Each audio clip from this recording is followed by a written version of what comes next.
Bem-vindos, bem-vindas à nossa Semana Tech aqui.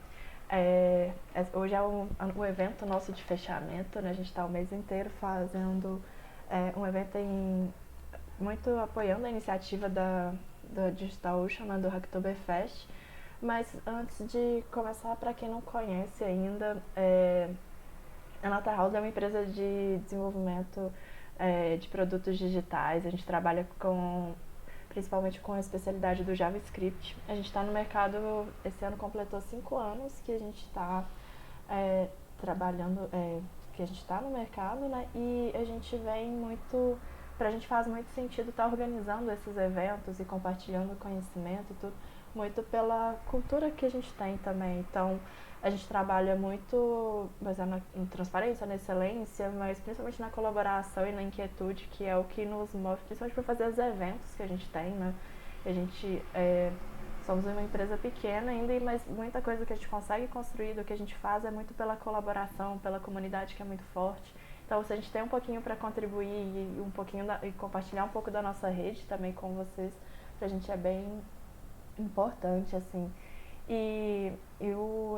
Esse mês de outubro a gente traz muito com o intuito de da gente poder estar conversando um pouco sobre a questão do open source, né? Que é um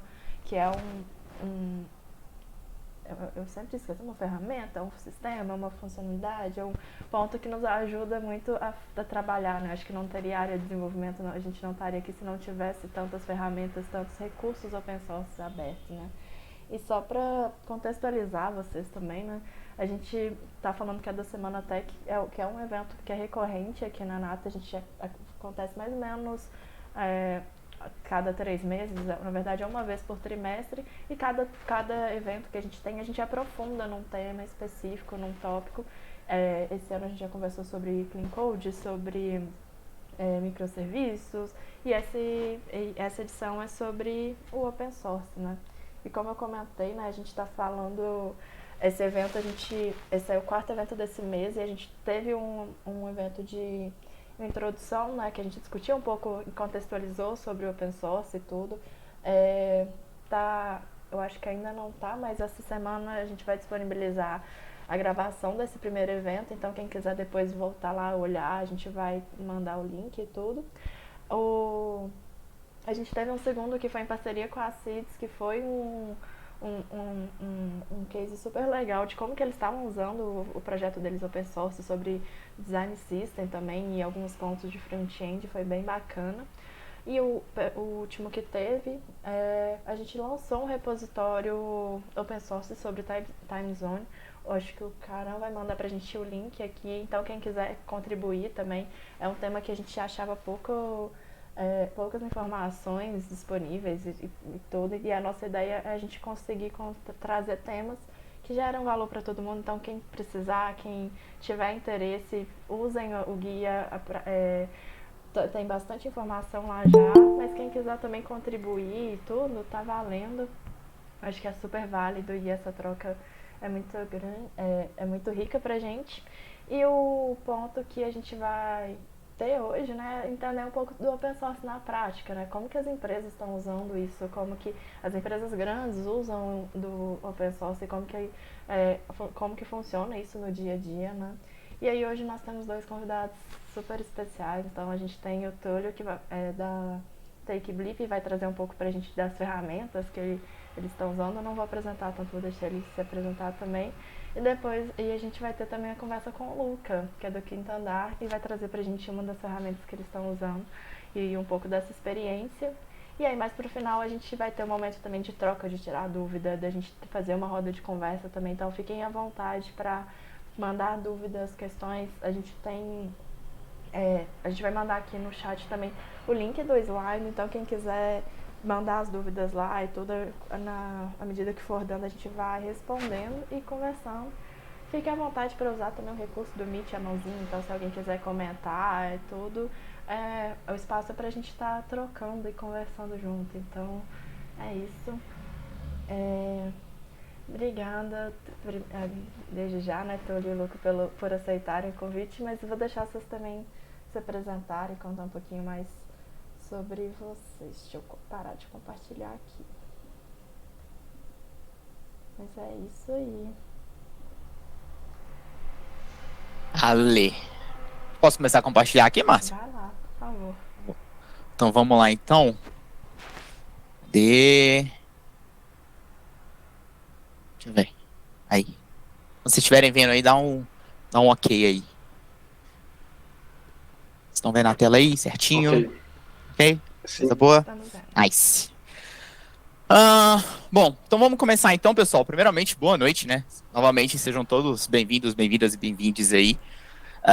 Meu nome é Túlio Rezende, e aí eu tô representando o TechBlip aqui, né? A Márcia me fez o convite, fiquei super feliz em receber o convite dela e da Nata House para poder estar trocando uma ideia com vocês aqui hoje. E a ideia hoje da nossa talk, né, é explicar um pouquinho como que uma das maiores empresas, né, de plataformas de comunicação digital utiliza open source em sua construção e na operação da plataforma, né, que a gente constrói lá em TechBlip, né.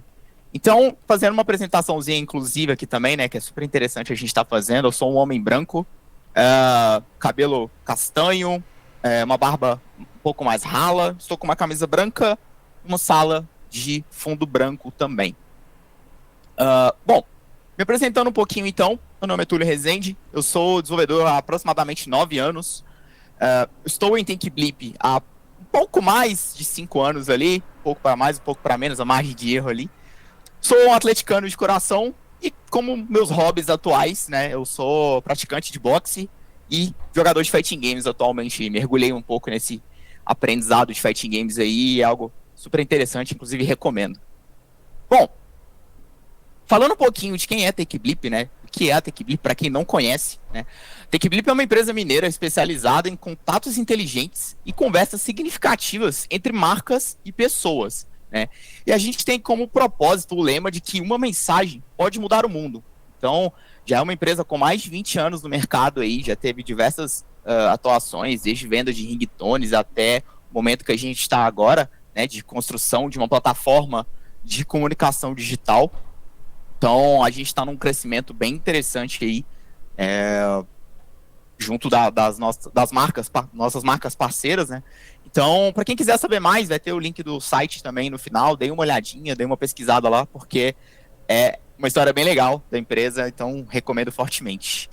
E falando um pouquinho, né, de que a gente constrói lá dentro de TechBlip, né? A gente constrói a plataforma Blip, que é a plataforma que vai permitir a automatização das conversas, né, entre as marcas com seus clientes, criando experiências personalizadas. Então, para a gente criar essas experiências, a gente disponibiliza diversos mecanismos, diversas ferramentas para enriquecer os conteúdos, a experiência e a conversa que os usuários vão ter com as marcas que são as nossas parceiras. Então, dentre elas, a possibilidade de utilização de inteligência artificial para melhor entendimento das mensagens e contextos e assuntos, integrações com APIs de terceiros. Então, diversos clientes utilizam as suas próprias APIs para enriquecer a experiência ali durante o fluxo conversacional, toda uma visão de métrica, toda uma visão analítica de como está o desempenho do seu contato inteligente ali, de maneira métricas gerais e métricas personalizadas de acordo com o segmento do negócio e com a necessidade.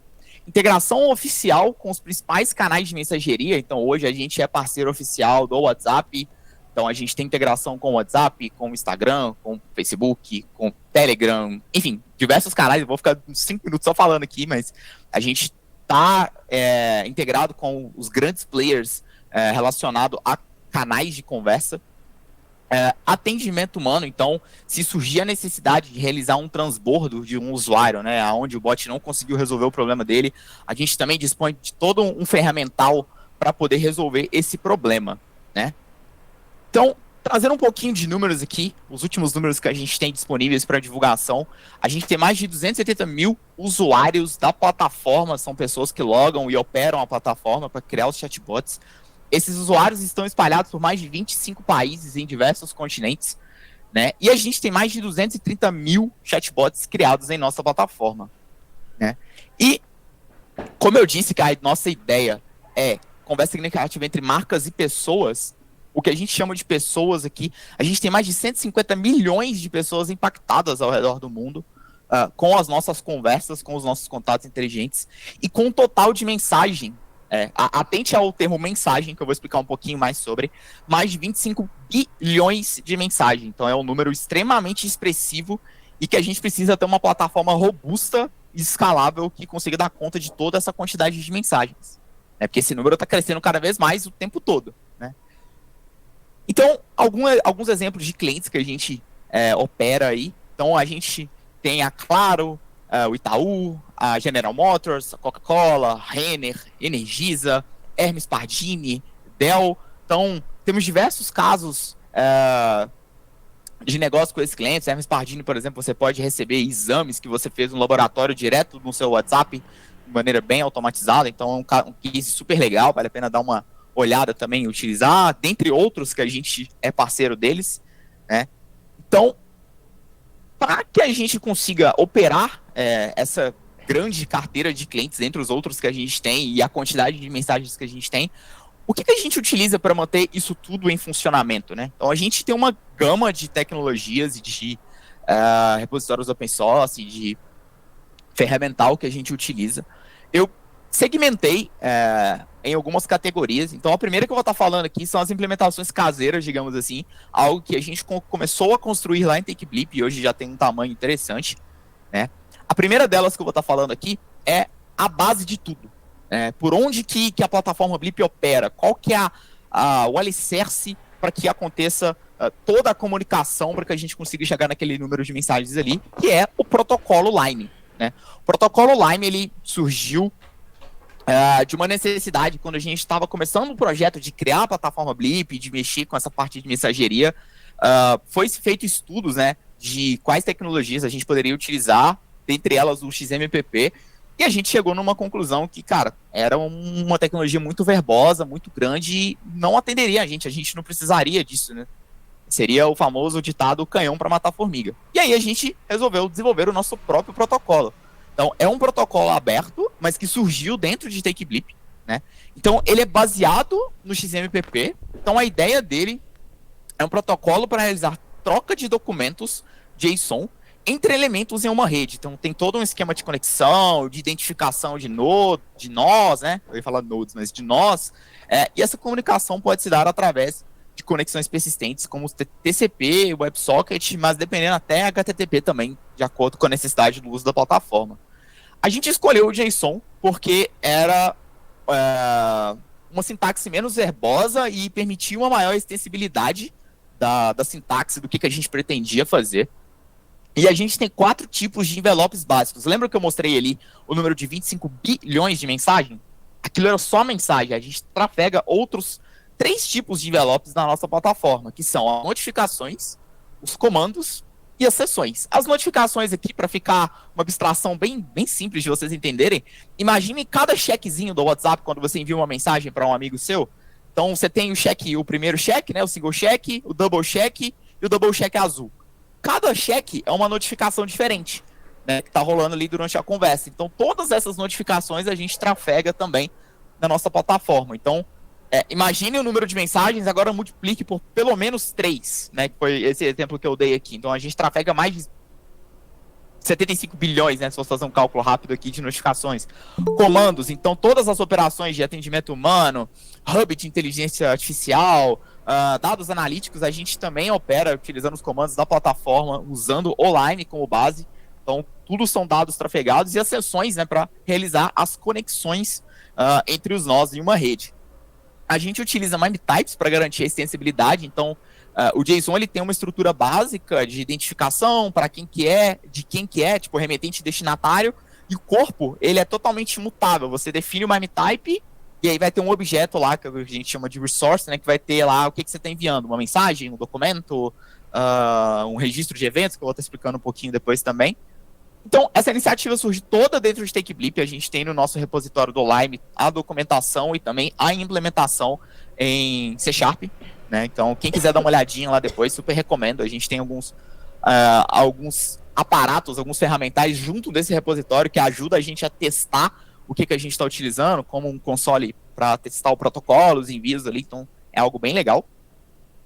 A segunda parte que eu vou estar citando aqui, que é algo que a gente constrói em cima desse protocolo Lime, que são os SDKs de comunicação. Aqui a gente já tem a implementação em várias linguagens, então, citando aqui, a gente tem em C Sharp, em Dart, em JavaScript, mas aí porque não coube no slide, mas a gente tem em Go também, né? Então, a ideia é que você pode realizar a criação do seu contato inteligente utilizando código, né? A plataforma Blip, ela providencia uma estrutura no-code, bem drag and drop mesmo. Para quem já mexeu com algum tipo de canvas, aí um Draw.io, a caixinha de um lado para o outro, montar, fazer uma estrutura bem visual. Você pode criar o seu chatbot dessa maneira, mas você também pode criar o seu chatbot low-code, isso.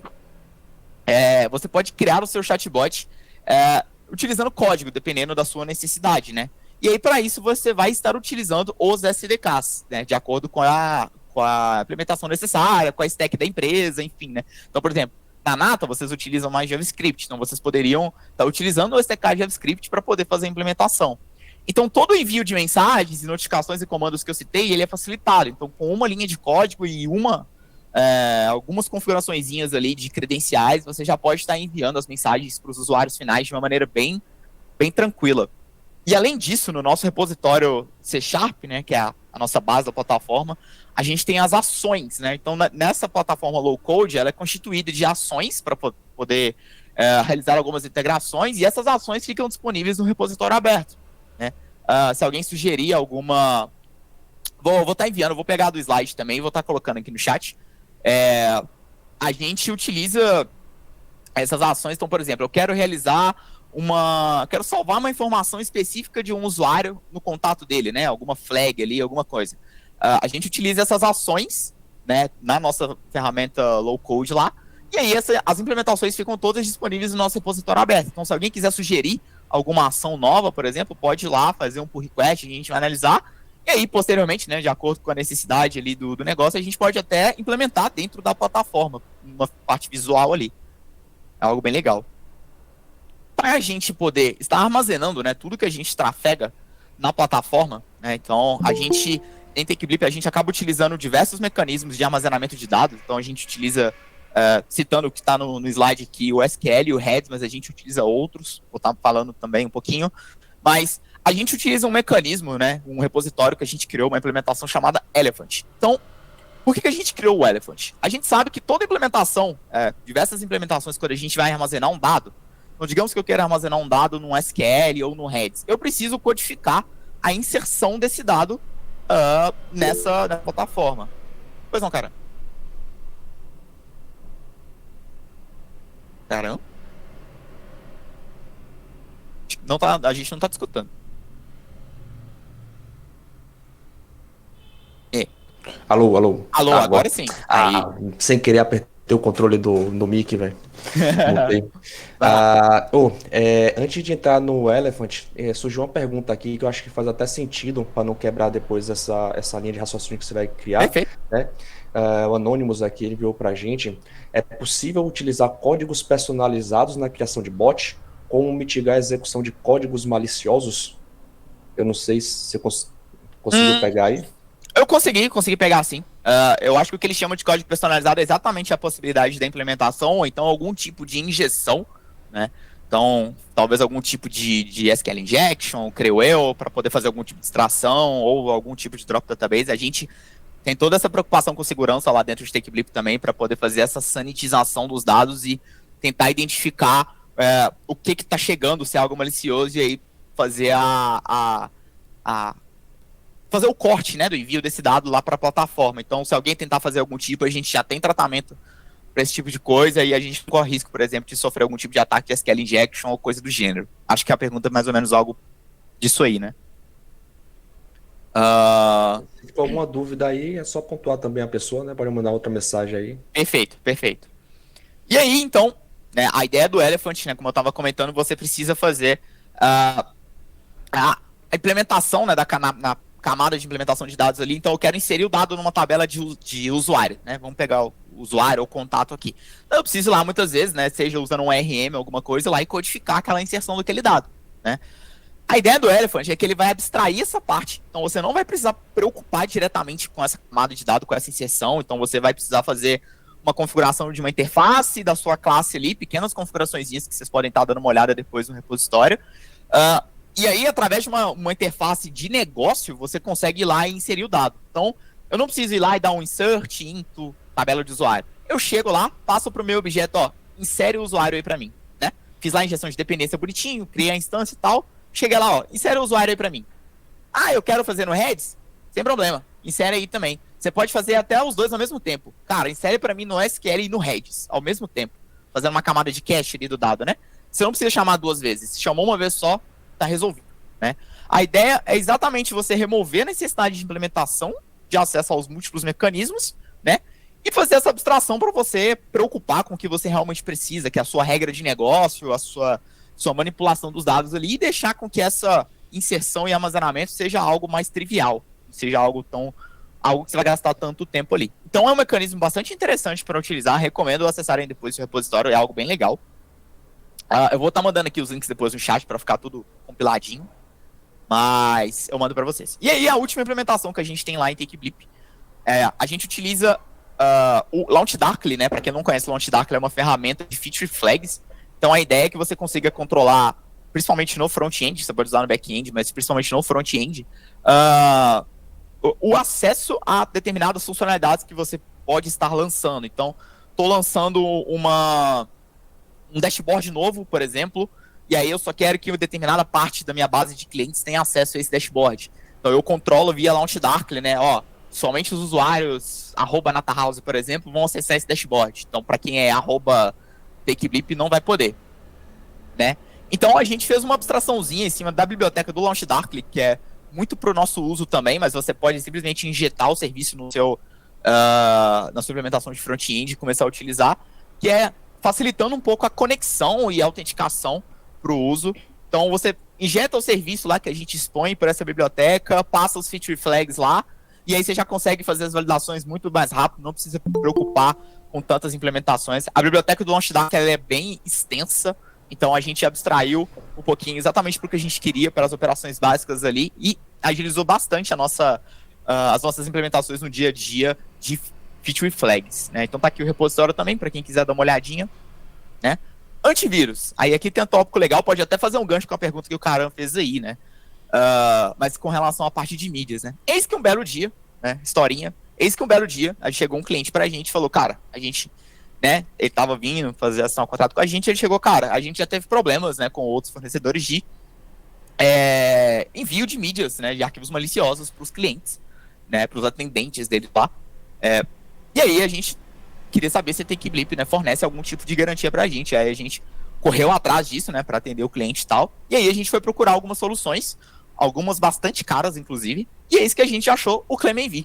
Então o ClaimAV, ele nasce com a ideia de ser para scan de e-mails em gateways, né? Então você consegue plugar o ClaimAV no seu gateway de e-mail, por exemplo, e realizar a checagem antes que o e-mail chegue para o seu usuário final, né?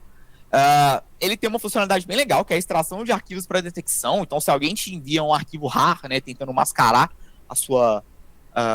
seu arquivo malicioso, ele consegue extrair esse arquivo e analisar os arquivos que estão compactados ali para saber se tem algum tipo de problema. E ele tem uma atualização de base de ameaças contínua. Então, eles estão sempre analisando e gerando bases para novas bases com novos vírus, novos arquivos maliciosos para tá sempre atualizado para a gente sempre estar protegido, né? Então a gente achou o repositório deles, deu uma estudada na implementação, como que a gente ia hospedar esse cara. Então hoje a gente hospeda ele lá dentro, mas o código dele é todo open source.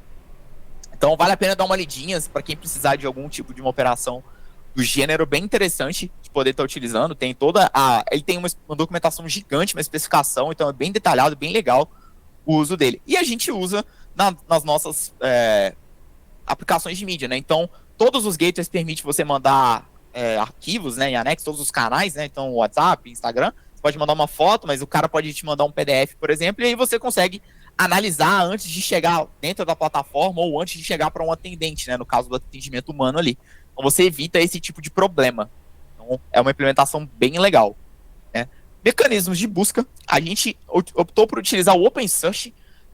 Então, a gente utiliza o OpenSearch em cenários de consultas elaboradas. Então, como eu comentei, né, na nossa busca de usuários, a gente pode estar sempre atrelando informações personalizadas a esse usuário. Então, se no meu fluxo conversacional eu tenho que atrelar algum tipo de alguma flag naquele usuário, né? Então, se ele é cliente, pessoa física ou jurídica, um clássico. E aí, se eu quiser pesquisar minha base só por pessoa jurídica, né? Não é algo específico da plataforma, mas uma flag personalizada, o nosso usuário ele pode pesquisar, né? E a gente tem esse mecanismo facilitado pelo OpenSearch. Então, a ideia é de você realizar cenários de consultas elaboradas, né? Com possibilidade de checagem de diversos predicados. E a gente utiliza, além da busca de contatos dos chatbots, um assistente de conteúdo. A gente tem um assistente de conteúdo na parte de inteligência artificial, que você pode combinar intenções e entidades. A intenção é como se fosse a frase, o verbo, e a entidade como se fosse um substantivo ali que você quer combinar. E você provê a melhor resposta para o seu usuário, né, através do assistente de conteúdo. Então, quem faz essa mágica de poder dar a resposta final é o OpenSearch. Então, tá aqui a documentaçãozinha também. Ele é bem similar para quem conhece o Elasticsearch, ele tem toda a interface e o dashboard, mas a gente optou por ele por ser open source, né? Armazenamento e streaming, então, nosso grande amigo aqui, sou fã desse cara, Redis, né? Então, a gente utiliza o Redis para fazer cache das informações com alto teor de tráfego, né? Como eu comentei, a gente já trafegou mais de 25 bilhões de mensagens e a gente precisa de uma alta disponibilidade e uma alta velocidade na entrega das informações. Então, algumas informações que a gente não precisa acessar o SQL o tempo todo, a gente acaba optando por fazer cache dela no Redis para facilitar a entrega e o tempo de resposta, né? Então, a gente tem alguns cenários, por exemplo, alguns canais, isso está até na documentação desses canais, o Google Assistant, né? O Google Assistant é um canal que você pode comunicar por voz, mas ele tem uma peculiaridade muito legal. Legal assim, né? Para o usuário, para a gente que é desenvolvedor, dá uma dorzinha de cabeça, que você tem um tempo limite de resposta, né? Então, se você não entrega a resposta da requisição para o Google Assistant em X tempo, agora eu não vou lembrar o tempo certinho, acho que é no máximo 5 segundos, ele corta o seu contato inteligente. Então, ele cacha, ele literalmente dá um erro no seu contato inteligente ali, e o seu usuário fica sem resposta, então gera um erro. Então, você precisa, para esse canal, por exemplo, um tempo de resposta muito rápido, e o Redis ajuda a gente bastante nesse cenário, né? Então, a gente utiliza ele em conjunto com o Elephant para cenários onde a gente precisa salvar a informação no SQL para deixá-la persistida, mas eu preciso do cache ali para entregar ela mais rápido, né? E a gente também utiliza o Redis em cenários de queues, né? O Redis tem a funcionalidade de queue, então quando a gente tem funcionalidades principalmente de relatórios, um usuário fez um relatório de uma parte lá de inteligência artificial, a gente enfilera essa requisição no Redis para que alguma instância da aplicação ali que vai processar esse relatório faça o pop do valor ali da fila e processa o relatório de envio para o cliente. Bem simples, bem tranquilinho. Para quem conhece o Redis, né, vale a leitura. Para quem não conhece, vale entender um pouquinho mais dos cenários de uso dele, porque é uma ferramenta bem legal. Cassandra, né? A gente utiliza o Cassandra como o nosso NoSQL para armazenamento de documentos. Então, na parte de registro de eventos, né, durante o seu fluxo conversacional, digamos que você tenha um menu, um cenário hipotético aqui, você tem um menu com 3 opções, né? E aí você quer saber como é que está o uso, né, a navegação dos usuários ao longo dessas 3 opções. Qual a opção que está sendo mais acessada, qual que está sendo menos acessada. Eu quero vincular alguma informação extra à escolha do usuário. Tudo isso a gente salva utilizando o Cassandra, né? Então a gente vai salvando os documentos na nossa base de dados ali para permitir a exibição na parte analítica do contato inteligente. Além disso, a gente utiliza o Cassandra na parte de histórico de mensagens. Então a gente tem toda uma estrutura de armazenamento lá para ir salvando as mensagens do usuário em um esquema de thread, onde você consegue ver o histórico, né? Então o usuário da plataforma consegue ver o histórico de conversa de cliente ali e tomar, né, decisões a partir disso. Então ajuda a gente bastante a entregar esse dado e ter toda a disponibilidade dessas informações. Então, vale a leitura também do Cassandra. E esse aqui eu gosto demais também. Tipo, o Kafka virou meu xodózinho recentemente. Então, a gente tinha, né, dando um contexto também, historinha, a gente tinha alguns cenários há tempo atrás que era em cenários de crise, né? A gente sabe que software nunca é perfeito. A gente já teve alguns cenários de crise onde já aconteceu da gente ter perda de informações. A gente teve que fazer uma engenharia reversa para recuperar, mas a gente já teve cenário de perda de informações, né? Porque a gente persistia de uma maneira meio síncrona, o que não se mostrou eficiente à medida que a gente foi crescendo como empresa. Eis que a gente pensou, cara, a gente precisa fazer um mecanismo mais assíncrono para poder salvar essas informações. A gente fez o estudo de algumas ferramentas, mas algumas ferramentas eram bastante caras no uso dela, algumas específicas de cloud eram bastante caras, e a gente viu no Kafka uma solução interessante, já era uma ferramenta que estava sendo bastante adotada pelo mercado, né? Então, você pode fazer scale up e scale down do seu consumo, dos seus consumidores, dos seus produtores, né? Que são os conceitos dele para colocar dados no streaming, tirar dados do streaming. Você pode fazer todo esse scaling. Você tem a prevenção à perda de dados. Então, se você tiver alguma crise que os seus consumidores parem de operar por algum momento, você não perde o dado que está ali no Kafka, porque ele tem um esquema de índice que volta a consumir de onde ele parou. Então, digamos que eu tenha 1000 informações ali no meu tópico, né, que é o que ele chama, mas aí eu consumi só até o 500, quando o sistema voltar, ele sabe aonde ele parou e consegue consumir a partir dali. Então isso aumenta um pouco a resiliência da plataforma no que tange a entrega dos dados, né? Então, é uma ferramenta bastante interessante, e a partir desse primeiro uso que a gente teve, a gente viu diversos pontos onde a gente podia implementar o Kafka para poder garantir cada vez mais a resiliência das informações e de algumas partes mais sensíveis, né, que não podiam falhar, sabe? Então a gente curtiu muito o uso do Kafka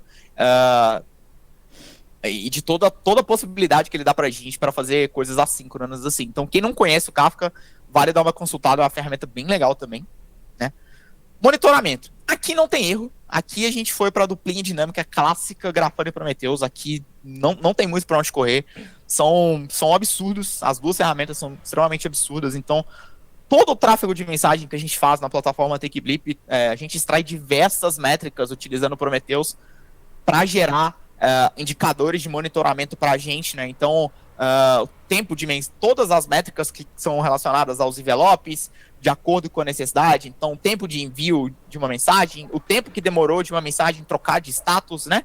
Igual eu comentei dos checkzinhos do WhatsApp, a gente consegue saber o tempo de envio de uma mensagem de uma aplicação para outra, quais aplicações estão recebendo mais, enfim, diversas métricas aí. A gente tem isso em tempo real, utilizando o Prometheus, né? Prometheus, para quem não conhece, ele trabalha no esquema de pooling. Então, a sua aplicação vai expor por exemplo, via HTTP, né, as métricas, aí o Prometheus vai fazendo pooling, né, e vai armazenando, e aí o Grafana lê do Prometheus e consegue te dar uma visão em dashboard dessas informações.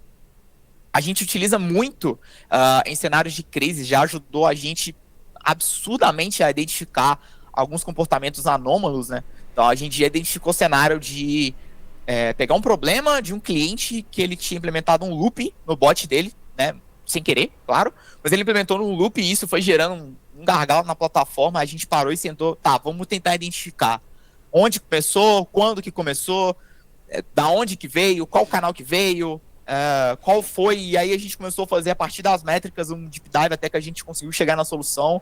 E aí a gente, né, entrou em contato com o cliente, pediu ele para fazer o ajuste, ele fez o ajuste e na hora já refletiu nas métricas ali para a gente garantir que estava tudo normal, né? Então, super eficientes essas duas ferramentas, recomendo demais, elas são muito potentes. E a gente também utiliza, além das métricas da própria aplicação, a gente utiliza o Prometheus ou Grafana para monitorar as aplicações externas, digamos assim, né? Então eu citei o Kafka, a gente utiliza o Grafana e o Prometheus para monitorar o lag, né? O lag é essa métrica que é a diferença entre a quantidade de mensagens e o seu índice de consumo, né? Então, se você consumiu 500 e você tem 1000 no tópico, você tem um lag de 500, né? Então, quando esse lag está muito alto, a gente já fica de olho ali, nossa equipe de monitoramento, opa, é algo errado, vamos dar uma analisada aqui. Isso em tempo real, porque Prometheus e Grafana são absurdos. Então, quem não conhece, né, de novo, dá uma olhadinha, porque é uma ferramenta muito interessante mesmo.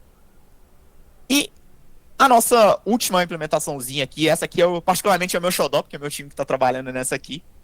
Mas hoje, né, a gente tem um cenário de ambiente de desenvolvimento lá, de aplicações de multidomínio, que é um pouquinho conturbado da gente poder estar utilizando, né?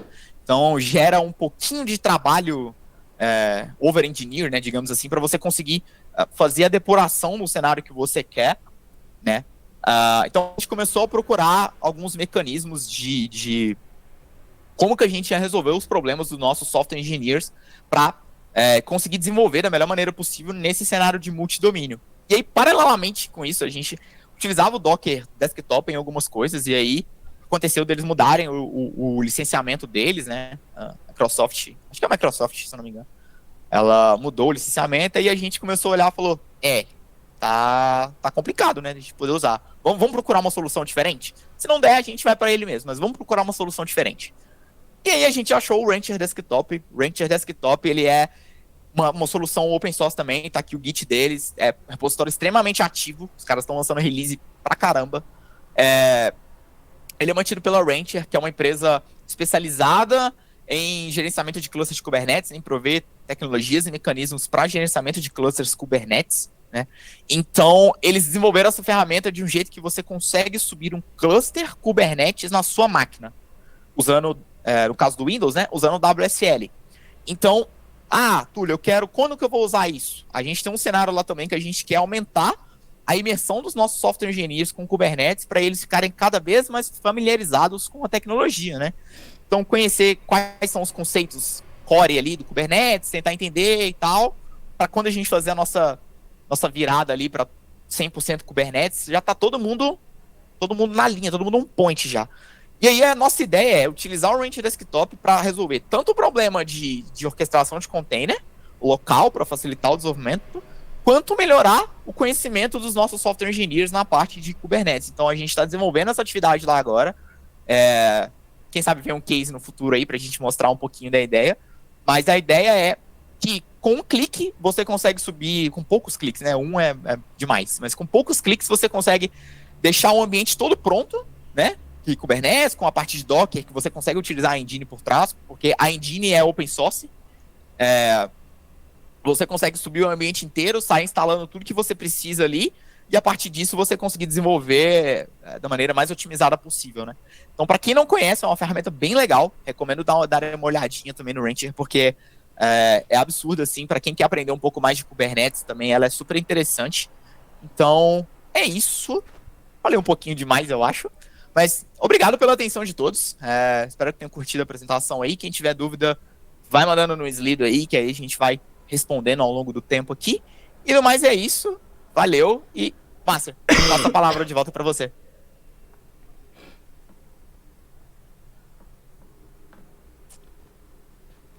Obrigada. Foi muito rico, acho que muitas ferramentas interessantes. E muitas coisas novas, pelo menos eu não tinha escutado falar sobre elas ainda. Obrigada demais, Túlio.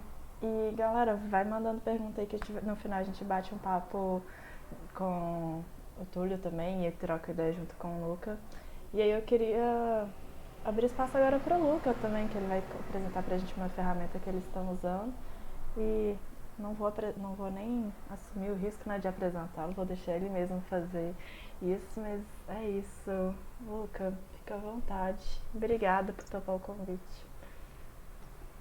Show. Vou sharear aqui. Tô vendo o slide, né? Dá um check. Sim, estamos vendo. Boa. Então, galera, vou falar aqui um pouco sobre como não eu especificamente, né? Como o meu time e os times de Operability no Gitodar estão melhorando a Developer Experience, esse tema que está em ascensão, assim, acho que nos últimos tempos, né, de experiência do desenvolvedor, no quinto andar, utilizando Backstage. Backstage é uma ferramenta que a gente vai falar bastante mais daqui a pouco. E é isso, bora lá. Aqui é uma pequena agenda. A ideia aqui é fazer primeiro um overview aqui me apresentar o quinto andar e mostrar a motivação do problema, né? O que o Backstage vai resolver, apresentar a solução e como ele resolve, mostrar as core features dele, as features que vêm shipadas junto com ele, fazer uma pequena revisão que eu preparei aqui e mostrar os custom plugins, que são os plugins que a gente, dentro do GitHub, está desenvolvendo para adicionar no backstage, né? Adicionar novas funcionalidades. E aí, a sessão de Q&A. Bom, então sobre mim aqui rapidinho. Meu nome é Lucas, sou software engineer no quinto andar e eu estou no time de Web Platform. O meu time, ele é mais cross, assim, o nosso cliente final, digamos assim, é o desenvolvedor e a gente tem o foco de melhorar a developer experience, né? A missão do time é melhorar a developer experience do front-end na empresa. E estamos com vagas abertas aí, carreiras.quintoandar. Daqui a pouco eu mando os links aí, etc. Mas, enfim, venham trabalhar conosco. Show! Meu arroba é Lukened em tudo. Pode me achar aí no meu GitHub, é Lukened, meu LinkedIn, Instagram, essas paradas. E aqui eu tô tocando guitarra porque é tudo que eu tô fazendo enquanto eu não tô codando. E escrevendo documentação eu tô tocando guitarra. E é isso. E aí, só mais retrospectiva histórica rapidinha aí. Essa foto aí é de 2019. Eu achei legal trazer ela porque é um evento que rolou na Nata House nessa mesma semana. Não sei se na mesma semana, mas no mesmo mês, porque era Hacktoberfest também. Naquela época. E era meu primeiro Hacktoberfest e meu primeiro ano como, assim, profissionalmente como desenvolvedor, né? E assim, eu não sabia absolutamente nada, né? Hoje, não que eu saiba muita coisa hoje, mas naquela época eu realmente não sabia absolutamente nada. E eu tô aqui, do lado do David, no selfie aqui. E foi bem legal o Caran mandou agora há pouco, esse repo de time zones aí. Tinha rolado algo bem parecido, assim. Vocês tinham criado um repositório lá pra gente contribuir e ter essa primeira experiência de open source, né? Tipo assim, como é que eu forco um repo, como é que eu comito, como é que eu... Tipo assim, foi do zero ao hero, assim, a gente conseguiu abrir um pull request no final das contas, emergiu e a gente viu alguma coisa acontecendo, então foi bem massa. E aí só achei bacana colocar essa retrospectiva aí. E, bom, vou começar jogando os dados aqui, os números, eu prometo que daqui a pouco eles vão fazer sentido, para apresentar o Quinto Andar. Esses números aí, primeiro, tem aproximadamente 4 mil funcionários, juntando todas as empresas adquiridas, né, do Quinto Andar. Então, 4 mil pessoas. Só na área de tecnologia tem mais de 800 pessoas. Não necessariamente todas são dev, nem SRE, enfim, não codam diretamente, mas pode ser uma pessoa ligada a produto. E assim, 800 pessoas, muita gente dentro da empresa. E a Quitandá é uma empresa com operação multinacional, então a gente está presente no Brasil e rolou uma expansão recentemente na América Latina aí. Temos operação no Brasil, Argentina, Equador, Panamá, Peru, México. Imagina o esforço que é despendido para poder, não só com código, né? Assim, porque o código já é absurdo, assim, para poder deixar um produto de fato internacional, né? Muita coisa tem que acontecer para fazer isso possível, né? Então é uma magnitude assim gigante. E a gente está presente em mais de 75 cidades brasileiras, que é um número assim também absurdo. Tem muito imóvel cadastrado na plataforma. O Quitandá já é a PropTech mais valiosa da América Latina e não para de crescer. E além de estar presente em mais de 75 cidades brasileiras, também está em mais da metade das capitais do Brasil. São Paulo, Rio, principalmente, né? Belo Horizonte, que é onde acho que a maioria que está, né? Renata de BH. E, enfim. E aí isso leva a gente direto para motivação. Aí. Boa. A motivação. Então, assim, já deu para ter ideia que o ecossistema de software da Quinta Andar é muito grande, muito grande. A gente tem muitos PWAs, muitos microserviços, muita ferramenta, muito engenheiro, e a motivação nada mais é do que o crescimento do ecossistema de software, né? Quanto mais engenheiro a gente tem, mais apps a gente tem, mais libs, mais aplicação, PWA, microserviço, ferramenta, o ecossistema fica muito grande e com isso fica difícil de gerenciar. Esse é o principal problema que a gente quer atacar aqui, né? É o acesso e visualização das ferramentas da engenharia. Então, o que a gente teve como problema inicialmente? Era saber aonde estava cada coisa, quem era dono de cada coisa, os metadados dessa coisa, né? O que é isso, para que serve, para onde vai, a documentação, etc.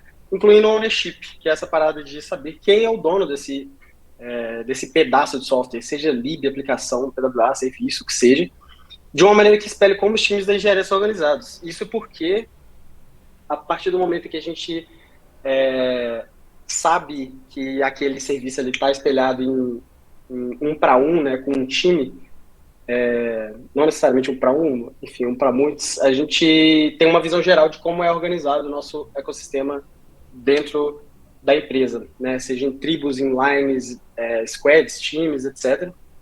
E, bom, trocando em miúdos, assim, a motivação inteira do problema o ecossistema cresceu, é difícil de fazer o management disso, e muito se deve a, não só isso, claro, mas eu coloquei aqui o exemplo de quebra de monolito em microserviço, porque o problema começa a aparecer por aí. E tanto é que hoje a gente está meio que no caminho inverso, né? Hoje fala muito em monorepo e várias coisas juntas em um repositório só. Se é bom é monorepo, se é ruim é monolito, né? Mas não é necessariamente só da quebra de monolito em microserviços, né? É basicamente do crescimento do ecossistema em si. E aí passa a ser muito comum esse tipo de pergunta, né? Qual que é o time responsável do PWA bolinha? O serviço está fora do ar. Para quem que eu mando mensagem? Quem eu pingo, né? Vai apitar o alerta na casa de quem? Enfim. E aí, para resolver esse problema, a solução... Rufem os tambores. Estou dando planilhas. E, bom, obviamente... funciona muito bem, tá? Nada contra planilhas, mas assim, basicamente o que a gente tinha no início era uma coluna por repositório, falava mais ou menos o que era aquele item, né, de software, aquele recurso, a tribo, o squad e o e-mail de alguém para você mandar mensagem caso você precise saber o que faz, para onde vai, o que come e, enfim, alerta se der algum problema. Só que, evidentemente que muito rápido as planilhas ficam defasadas e, assim, dá um problema, né? Tem alguns problemas crônicos, né? Por exemplo, o time responsável do serviço fica desatualizado frequentemente, não porque a pessoa, o time, sei lá, se desfez, saiu da empresa, sei lá, mas porque uma pessoa específica pode ter feito uma rotação interna e aí trocou de time e aí ficou desatualizado. Isso acontece com muita frequência. Os serviços nem sempre eram prontamente incluídos, né? A planilha, infelizmente, você tem que ter a proatividade de ir lá adicionar, que é uma coisa que, se não é rotina, não funciona, se não é, né, uma atitude proativa. E-mail desabilitado, inválido, não era atualizado, então você pode até fazer uma validação na planilha lá e tal, mas não é o ideal. E os e-mails desabilitados, enfim, é aquele mesmo caso, né? A pessoa trocou de time, o e-mail, ela já não é mais a dona daquele serviço. Aí quando você vai procurar a pessoa que está lá, ela vai falar, não sei mais onde se passa isso daí. Manda mensagem para tal pessoa. E aí você manda mensagem para tal pessoa, e aí você fica nesse trabalho de formiguinha procurando quem que vai conseguir te ajudar a resolver seu problema. Enfim, e a planilha começou a virar um banco de dados, que é o destino cruel de todas as planilhas. E o nome do repositório muitas vezes não era suficiente para identificar o recurso. É muito disso que eu falei agora há pouco, dos monorepos. Às vezes você tem um ou mais, dois ou mais sistemas, itens, recursos, enfim, dentro de um repositório só. E muitas vezes só com o nome do repositório você não consegue afirmar com 100% de clareza aquele recurso que você realmente quer apontar. Outras coisas, né? New hires não ficavam cientes dessa planilha, igual a mesma coisa, tem que ser uma postura proativa, né? Tipo, eu preciso ir lá e falar que aquela planilha existe, precisa ir lá atualizar ela na mão, e não é o local mais adequado para fazer automações. Assim, eu já vi muita automação sendo feita em planilha, eu já vi planilha batendo em API e fazendo pirueta, fazendo café, já vi muita coisa, só que, assim, não é o lugar mais adequado, tem coisas mais robustas, né, que a gente vai ver aqui agora, que é o Backstage, que é a solução de verdade, assim, né, digamos. O Backstage, ele é o que é isso, né? Uma plataforma aberta para construir developer portals. E, assim, o Backstage, ele é uma plataforma aberta, ela é open source, né, para construir developer portals. O que é isso? É basicamente um lugar que agrega tudo aquilo do seu ecossistema de software, literalmente tudo aquilo do seu ecossistema de software, tudo que você precisa para ter a visibilidade que eu estava falando anteriormente.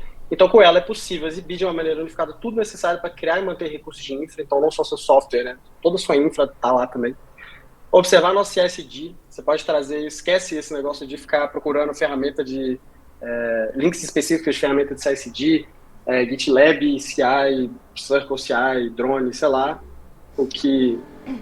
para tudo que a gente usa, né, no dia a dia, dá para colocar no Backstage de uma maneira padronizada e agnóstica a ferramentas, né, e visualizar métricas de observabilidade, assim como o Prometheus, Grafana e que o Túlio citou aí.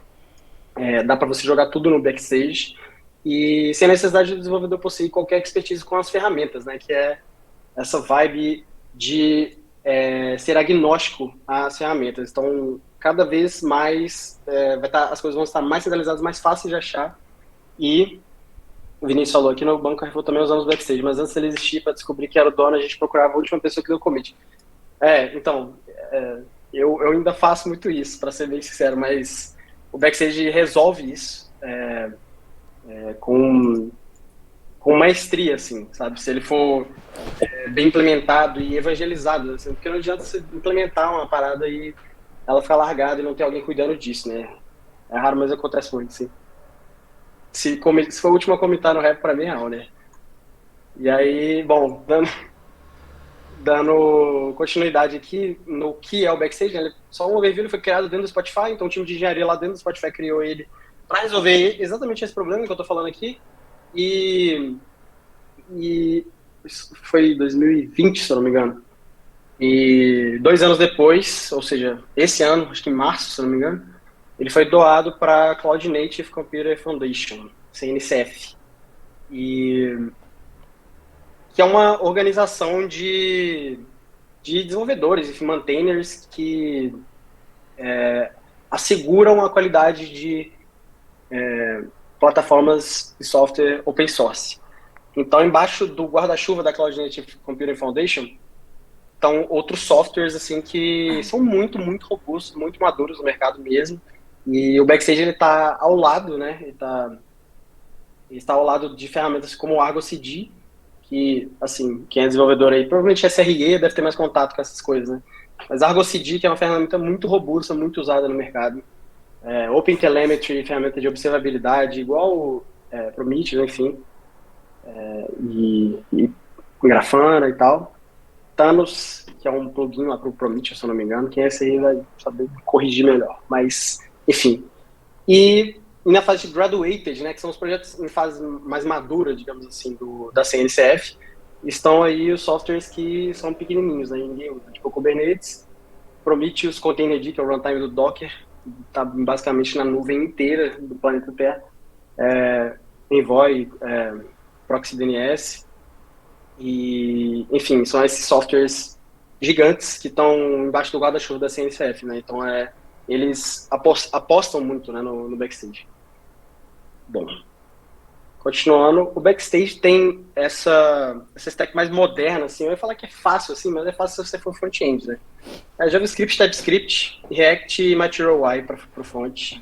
E são ferramentas já também bem consolidadas e Node.js para o back. Assim, a vantagem disso é que tem muita documentação, assim, 99% de certeza que o problema que você passou, alguém já passou antes e já tem uma resposta no Stack Overflow. Então é fácil de procurar. Fora MIUI, eu também não sou muito fã de MIUI, não. Mas, enfim, ele já tem essa vibe de decisões pré-tomadas, a gente não se preocupe tanto assim com, sei lá, estilização de componente. Você pode, claro, né, fazer o que você quiser dentro lá do Backstage, mas enfim, a stack é essa, bem tranquilo, uma linguagem só, né, muita documentação disponível. E ele tem esses dois paradoxos que eu pelo menos buguei um pouco na hora de entender isso no início, mas de um jeito posto de um jeito mais simples assim, o speed paradox, né, o paradoxo da velocidade. Quando eles criaram o Backstage, eles acreditavam que a velocidade do crescimento da companhia, né, dos softwares, adivinha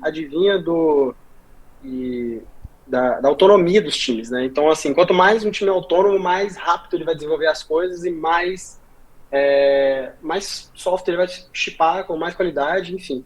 Mas é aquela coisa que eu falei lá no início, quanto mais o ecossistema fica fragmentado, quanto mais ele cresce, mais fragmentado fica, as informações ficam espalhadas, o software vai para debaixo do tapete, fica difícil de você gerenciar tudo e aí tudo fica mais lento. Então, quanto mais rápido você fica, mais lento você fica. Mais ou menos essa a vibe.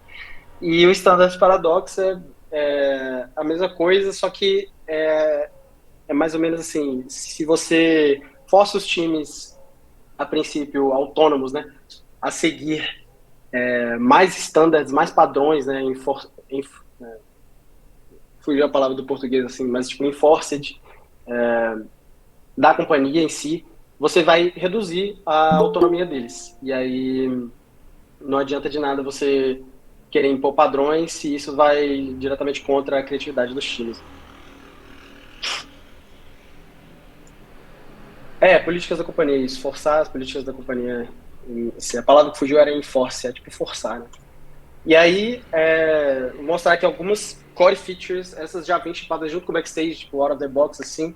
O software catalog nada mais é do que uma planilha, só que uma planilha com muitos esteroides, assim, é basicamente uma visualização em um catálogo de todos os seus softwares, todos os seus sistemas, libs, microserviços, etc, etc, em um lugar só, em uma visão uniforme, fácil de qualquer pessoa, seja desenvolvedor ou não, consultar. Discoverability, que é essa palavra que eu gosto muito, que eu acho que é aquela vibe assim, de não tem mais software debaixo do tapete, sabe? Tipo assim, tudo tá ali, tá na cara de todo mundo, então, olha, tá nítido que aquele ali existe, ele não tá mais, sei lá, arquivado lá no GitHub, esquecido e sem manutenção, enfim. Ele tá visível e ele tem um owner, então isso faz com que as coisas deixem de ficar embaixo do tapete, né? A galera atualize com mais frequência, enfim. E software templates, esse aqui é o que eu mais gosto, e a gente vai fazer um random daqui a pouco, se tudo der certo. Basicamente, é o fim de copiar e colar Terraform e enfim, template, qualquer template de software, na verdade, e que você tenha, você pode usar esse software template do Backstage para fazer basicamente qualquer coisa, criar um software novo, criar um repositório novo a partir de um template, provisionar um recurso da sua infra, quero criar uma fila SQS do serviço tal, sei lá o que, desse jeito. Você só tem que colocar o nome do serviço, características da fila e tal, mas o Terraform em si, a estrutura, você não precisa copiar e colar. Isso evita muitos problemas, muitos problemas. E é muito isso aqui, né? Golden Paths pave the way, né? A gente já sabe como é feito, não tem necessidade de você inventar roda, copiar e colar código. Vou fazer o Terraform desse jeito novo aqui porque eu achei legal essa sintaxe. Não, tipo assim, desse jeito a gente sabe que funciona, então só preenche esse forms aqui que cria automático para você. TechDocs, bom, autoexplicativo, é basicamente a documentação, os markdown lá do seu repo, é um MKDocs, na verdade. Que vão estar lá dentro do seu repo, mas você não precisa mais abrir GitHub para poder caçar a documentação da sua API, Swag, enfim. Tudo centralizado no Backstage. Essa foi fácil. E aí essas duas vieram um pouco depois, a Search Platform e o Kubernetes. O Search Platform é basicamente uma barra de pesquisa em que tudo aquilo que está no Backstage já é indexado, né, por padrão.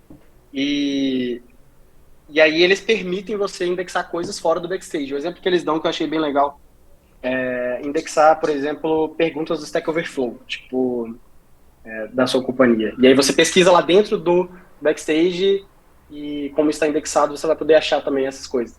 Mas, assim, basicamente, pelo fato dele ser open source e orientada a plugins, assim, né, você pode fazer basicamente o que você quiser. Né? Dá para indexar, sei lá, Deus e o mundo, indexa o Google inteiro na Search Platform do Backstage.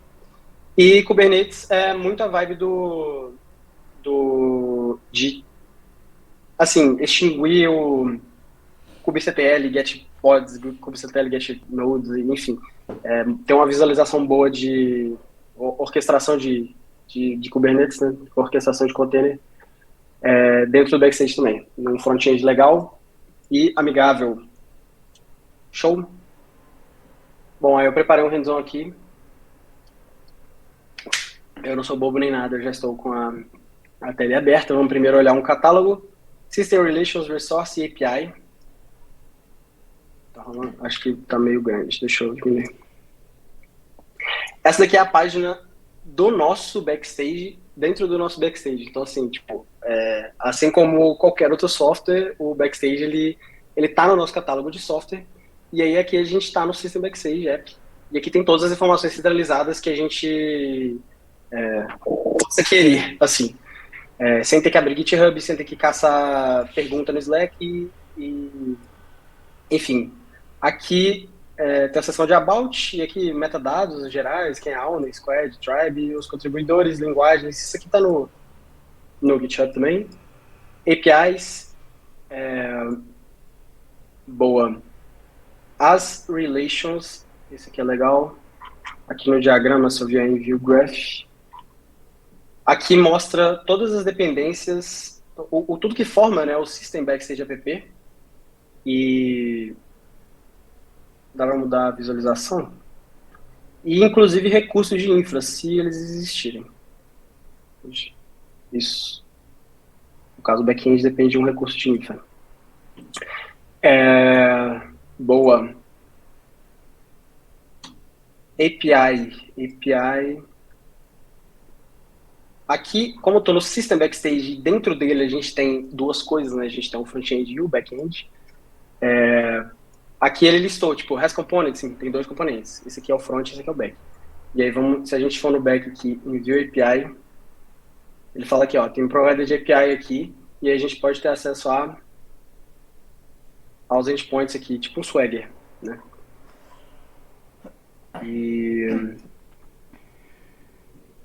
Boa. Isso é sobre o catálogo. O TechDocs eu vou mostrar no demo, que eu acho mais legal. Tem um demo.backstage.io, que é basicamente um playground, assim, que o Spotify fez. Vou mandar no chat aí também, se dá para brincar. São dados mocados, assim, né? Então, só para ver mesmo como é que o backstage é. E aqui a gente tem um catálogo demo, e dentro do backstage em si, de novo, né? Que exemplo. Na tab Docs, que é a TechDocs, você tem aqui um MKDocs, né? Que basicamente é Markdown e indexado naquele YAML lá. Então, por exemplo, esse aqui é o What is Backstage, Architecture Review.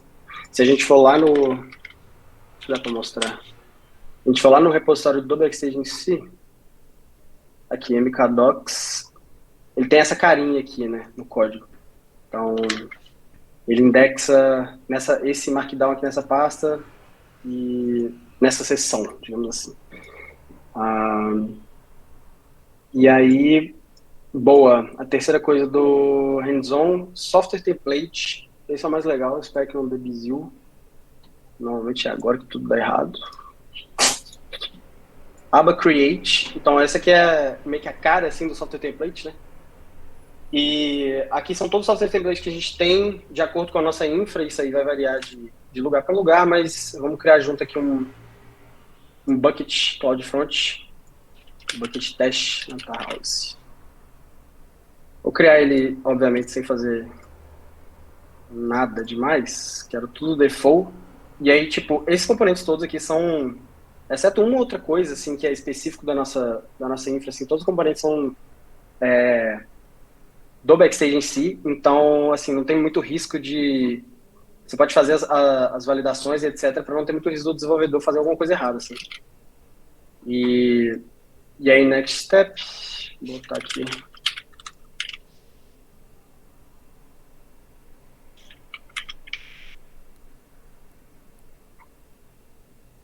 E aí ele pede para você revisar, assim, né? Tipo, tá tudo certo, as informações que você colocou? Sim.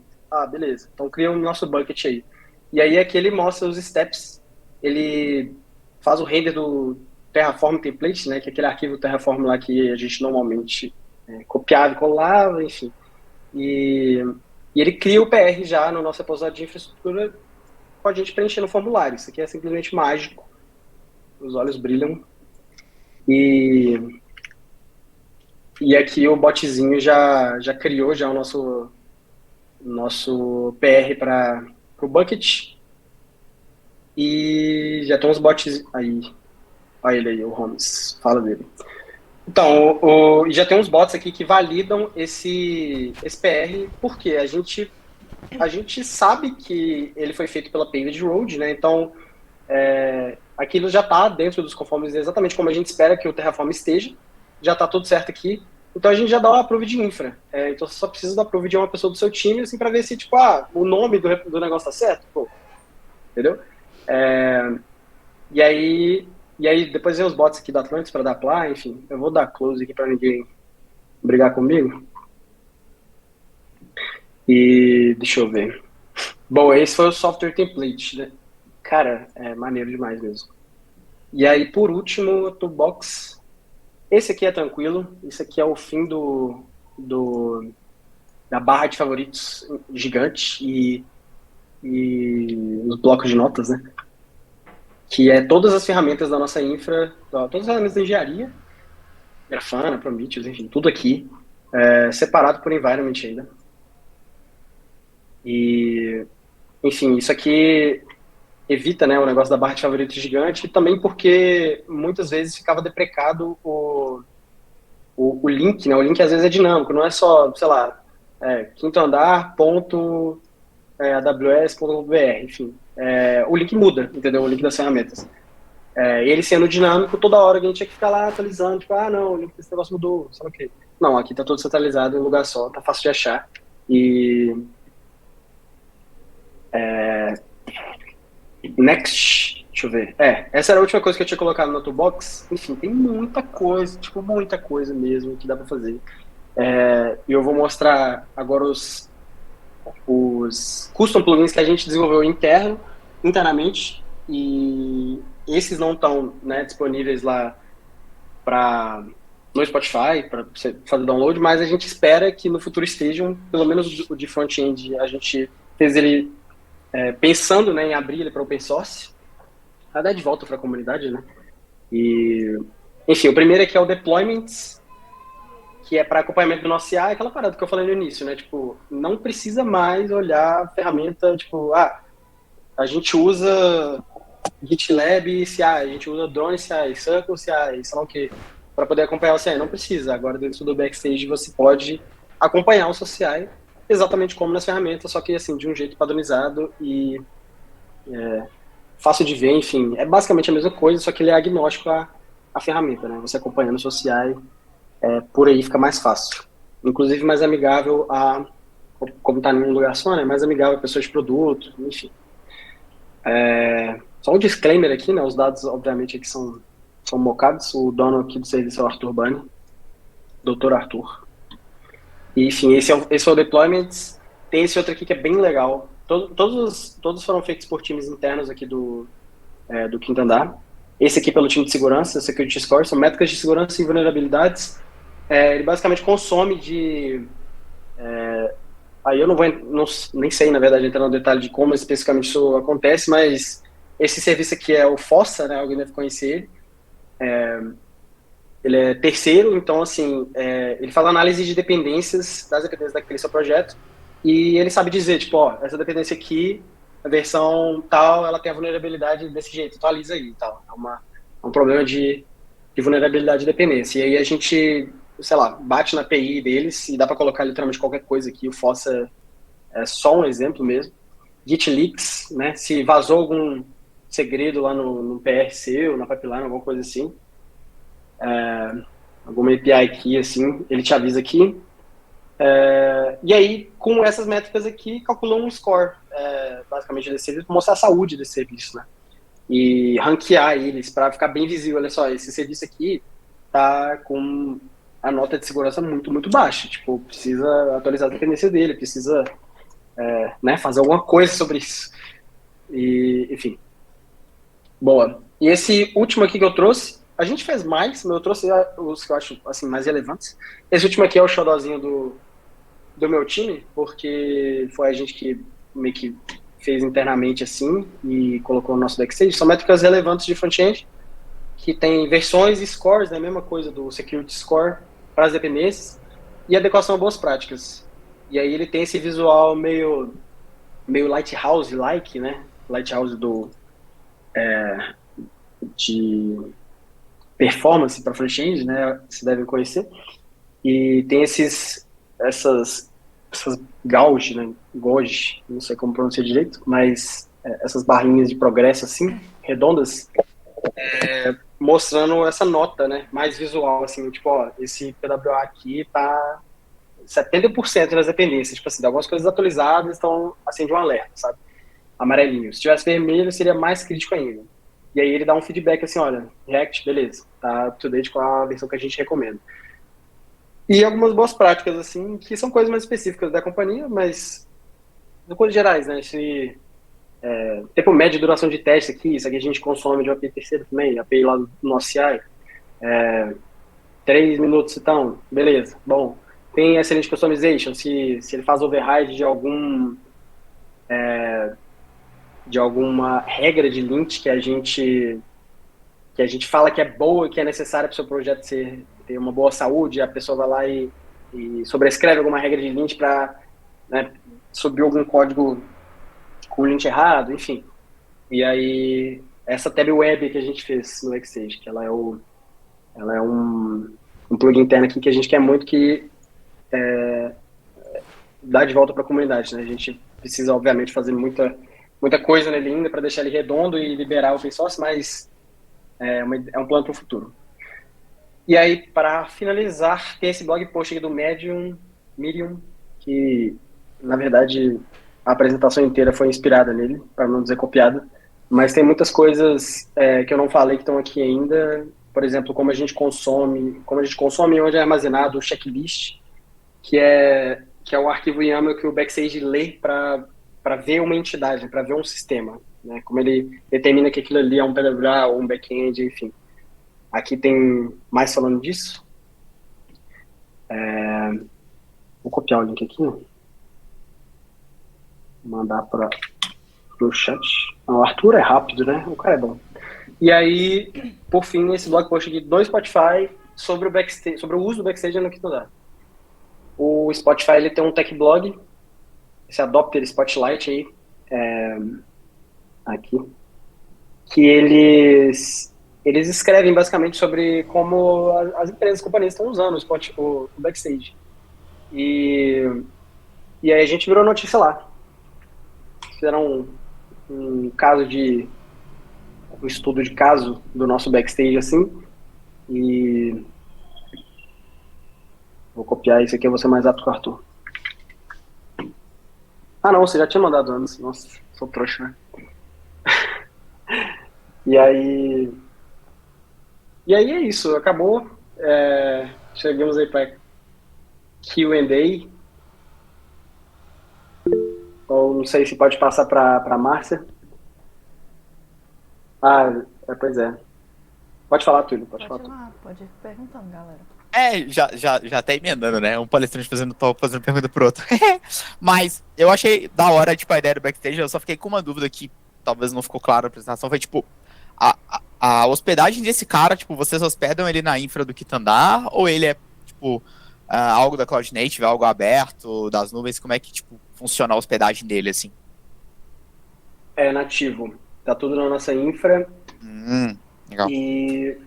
tá tudo na nossa infra. Eu nem sei se tem planos, né? Tem alguns softwares que são open source e você pode hospedar na sua infra, mas tem um plano pago lá que eles hospedam na infra deles. Não, Backstage, eu acho que nem tem isso, tá na nossa infra mesmo. Legal. É só isso mesmo. Show, valeu. Boa. O Arthur falou que Backstage tem um potencial enorme, principalmente por poder fazer seus próprios plugins. Quando eu ainda estava no Kitodá, fazendo um projeto para melhorar a disponibilidade de aplicações-chave em empresa, e o Backstage foi essencial para reunir as métricas e dar visibilidade para outros stakeholders. Exatamente. Eu não mostrei aqui, deixa eu preparar a página aqui para não ter problema.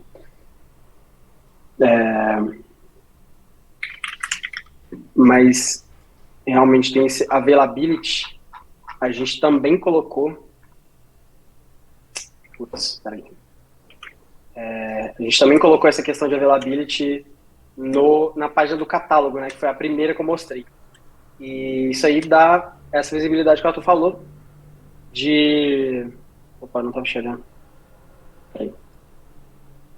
Aqui. No caso, o Backstage não caiu no último mês. Vamos ver nos últimos 3 meses. Não caiu, a availability dele tá ótima. É isso, é um ótimo serviço. Mas, enfim, é muito bom para fazer, para ter mostrar a saúde do serviço das PWAs e dar essa visibilidade para todo mundo. Como vocês fazem para garantir que todos os times criem as documentações? Cara, Opa, eu tirei aqui. Como vocês fazem para garantir que os times criem as documentações? Então, é um processo de evangelizar, né? Tipo, nada é do dia para noite. O Caio que tá aí, ele é um dos grandes heads do Backstage no Quinto Andar. E talvez pode até falar mais disso aí, mas tipo, vai muito de cultura e um negócio bem legal que o time de Operability está fazendo, de Platform Portal, é metrificar essas coisas na amplitude e ver quais são as features mais acessadas. Eu não coloquei aqui na tal, mas verificar quais são as features mais acessadas e tirar essas métricas mesmo e ir evangelizando aos poucos. Eu acho que isso aí vem com o tempo e vem da cultura também. Eu acho que não é do dia para a noite que a gente vai fazer todo mundo fazer essa mudança, sim. Mas é algo que é muito recompensador no final das contas, porque, tipo, essa visão centralizada de tudo facilita demais a vida de não só dos desenvolvedores, mas a galera que é de produto e que é só dar uma espiadinha no serviço ali. Enfim, acho que não tem muito segredo, assim. É basicamente olhar métricas, atacar as métricas onde está tendo mais impacto, menos impacto, enfim. E o Caio falou, acho que o Road já está oferecendo serviço de Backstage como SaaS. Eu não sabia. Setup Backstage em Minutes. Bem legal. Rolou alguma pergunta no Slido? Não. Mas tenho certeza que vai sair um monte de gente aqui cheio de pulga na orelha, doido pra meter mão aí. Isso aí, com certeza. Eu sou um deles. Então, sensacional, velho. Reúne muitas informações que, tipo assim, a gente acaba utilizando diversas ferramentas, né? E onde a gente tem hoje uma ferramenta que ela centraliza bastante informação, né? Desde estatísticas, você consegue ter observabilidade, você consegue ter gerenciamento de pacotes, né? Com relação aos projetos e as equipes. Você consegue dar transparência também de informação para outras pessoas envolvidas, não só as pessoas que estão inseridas direto dentro dos processos. Você consegue, inclusive, transmitir aquelas informações de uma maneira mais fácil para outras pessoas, né, que não lidam só com a parte técnica. Então, achei sensacional, velho. Eu mesmo vou começar a futucar um pouquinho aí para entender um pouco mais. Boa. Bem legal mesmo o Backstage. Eu mesmo não conhecia, né? Eu não fiz parte da construção do Backstage em si, dentro do Quinto Andar, no início dele, né? Foi o time de Platform Portal aqui. E eu, assim, cresci o olho, né? Assim, quando eu comecei a ver, tipo, o potencial daquele negócio e como ajuda nossos times, né? Mesmo que a gente não sendo maintainer direto, a gente pode ir lá fazer um plugin e que vai contribuir de alguma forma com um desenvolvedor, algum stakeholder em algum lugar. Enfim, é bem legal mesmo. E é isso, show. Eu queria fazer uma pergunta para vocês dois, assim, né? Vocês usando essas ferramentas open source e tudo, tem alguma dica que vocês dariam de boas práticas para ferramentas open source dentro da empresa e alguma dica de pontos que faz sentido, tipo, o time ter cuidado em relação a isso? Algum, sei lá, 3 cuidados que vocês precisam ter ou quais dicas para fazer funcionar também dentro dos times? Quer começar, Luca? Cara, pode ser. Eu tenho um meme que eu gosto muito, que eu não vou achar agora, mas é a imagem de um prédio assim, gigante sendo segurado por uma caixinha, assim, aí tem Primeiro ler a documentação, ótimo. E aí, acho que é basicamente assim, manter sempre atualizado, né? O negócio do open source é muito bom em muitas ferramentas assim que a gente usa no dia a dia e várias companhias são construídas em cima, assim, que dependem diretamente das ferramentas, elas são obviamente muito robustas e tal, são a prova do mercado em si, já que todo mundo usa, mas você tem que tomar cuidado com aquelas outras que são, sei lá, não tão grandes assim e sei lá, manter sempre atualizado, porque às vezes é aquela lib que tem, tipo, uma pessoa lá no interior, sei lá, do Mato Grosso, assim, que tá mantendo lá na casa dele, e só ele, assim, comita no repositório e milhões de pessoas usam, tendência a ficar, sei lá, defasado de alguma maneira, então tem que ficar sempre de olho sei lá, na versão de dependências e olhar essas vulnerabilidades que podem surgir, sabe? Já aconteceu até problema, né? De repositórios que eram abertos assim, que muita gente usava, só que ninguém, tipo, contribuía, né, com aquele repositório, tipo, talvez financeiramente falando, né, dando um apoio e incentivo, o cara foi, deu a louca e botou código malicioso no repositório dele, porque sim, sabe? Então, tipo, ficar de olho nessas vulnerabilidades tipo, é bem importante mesmo. Acho que se eu fosse citar uma coisa, assim, né, digamos assim, a gente quer criar um repositório open source. Eu acho que se eu fosse citar, tipo, uma coisa que faça sentido, tipo, um problema que talvez foi identificado dentro da empresa, né? Pegando até o próprio exemplo do Backstage, mas não precisa ser tão grande, mas um problema que você quer resolver que faça sentido e talvez nas suas pesquisas ali você não achou muita coisa que seja aderente.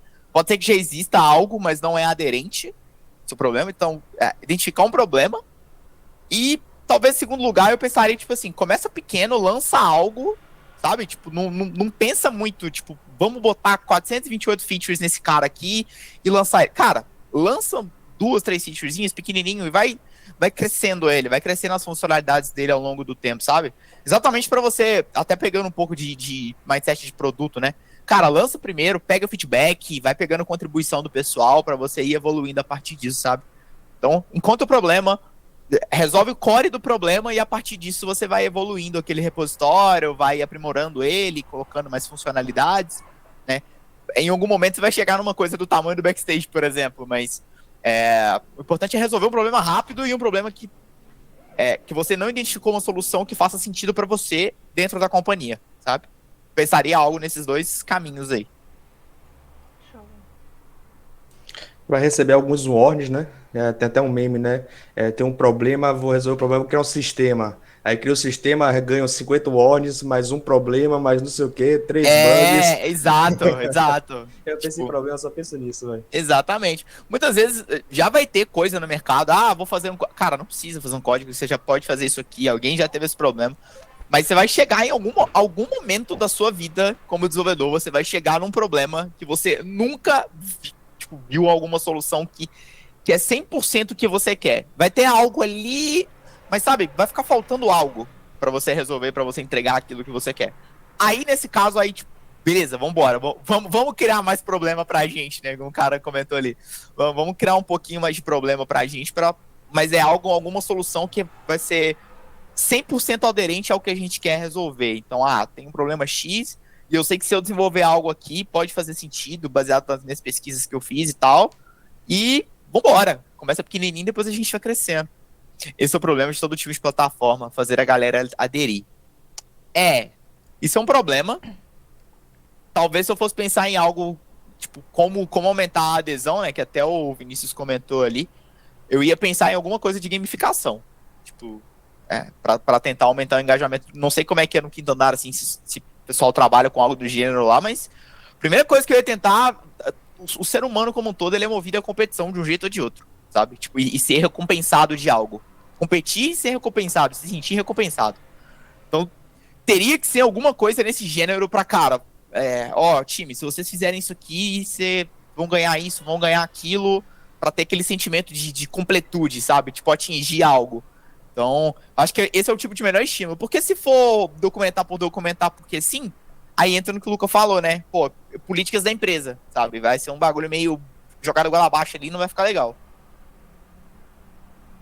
Exatamente. É muito forte a cultura. Eu achei o meme que eu tinha falado antes do cara Almodert. Nebraska. Cara, é bem Muito isso aí, mesmo. né? É bem isso mesmo. Mas acho que é isso. E aí, galera, mais alguém tem dúvida? Mais algum comentário?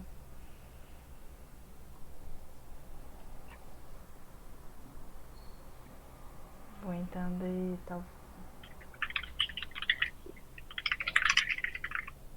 Então, acho que é isso.